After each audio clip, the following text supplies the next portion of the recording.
Hello बच्चों, let's read the question. The question says that what is not true about ice. तो हमें इसमें ice के regarding कुछ पॉइंट्स दे रखे हैं और हमें बोला इसमें से कौन सा करेक्ट नहीं है. तो फर्स्ट पॉइंट है it has open cage like structure. सही है, बिकॉज आइस का स्ट्रक्चर ओपन केज लाइक ही होता है. जैसे ये है, इसके साथ हाइड्रोजन बॉन्डिंग होगी. ये ओ है, इसके साथ किसी और एच की हाइड्रोजन बॉन्डिंग होगी जो किसी ऑक्सीजन का पार्ट होगा. ये है एच, इसके साथ भी ओ एच में हाइड्रोजन बॉन्डिंग होगी.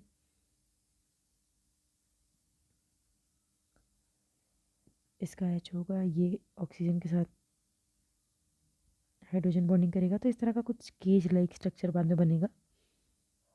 तो ये पॉइंट सही है. नेक्स्ट पॉइंट है it has less density than water. तो ये बात सही है कि आइस की डेंसिटी कम होती है, इसी वजह से आइस फ्लोट करती है वाटर के ऊपर. जितनी भी वाटर बॉडीज़ होती हैं उनके ऊपर आइसबर्ग्स इसी वजह से फ्लोट करते हैं क्योंकि उनकी डेंसिटी कम होती है. सो डेंसिटी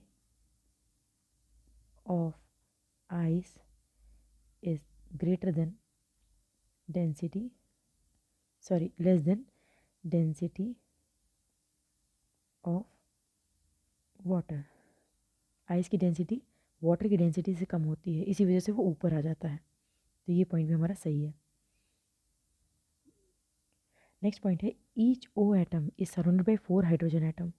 तो सही है, एक ऑक्सीजन के आसपास 1 2 3 और ये 4 हाइड्रोजन एटम होते हैं. तो ये पॉइंट भी हमारा सही है. फोर्थ पॉइंट कह रहा है each O atom has 4 hydrogen bonds around it. तो ये गलत बोल गया है क्योंकि 4 हाइड्रोजन बॉन्ड्स नहीं होते हैं. बॉन्ड्स तो केवल 2 हाइड्रोजन के साथ होते हैं. तो ये रियल बॉन्ड है, बट ये रियल बॉन्ड नहीं है, ये सिर्फ अट्रैक्शन है. इस वजह से 4 बॉन्ड नहीं होते हाइड्रोजन के साथ. बॉन्ड तो केवल 2 ही होते हैं. तो ये पॉइंट हमारा गलत है. और क्योंकि हमें इसमें रॉन्ग ही पूछा था, नॉट ट्रू अबाउट आइस, तो इस क्वेश्चन के लिए हमारा ऑप्शन डी ही करेक्ट है. हमारा ऑप्शन डी इस क्वेश्चन का आंसर हो गया. Hope you understood the problem. Thank you.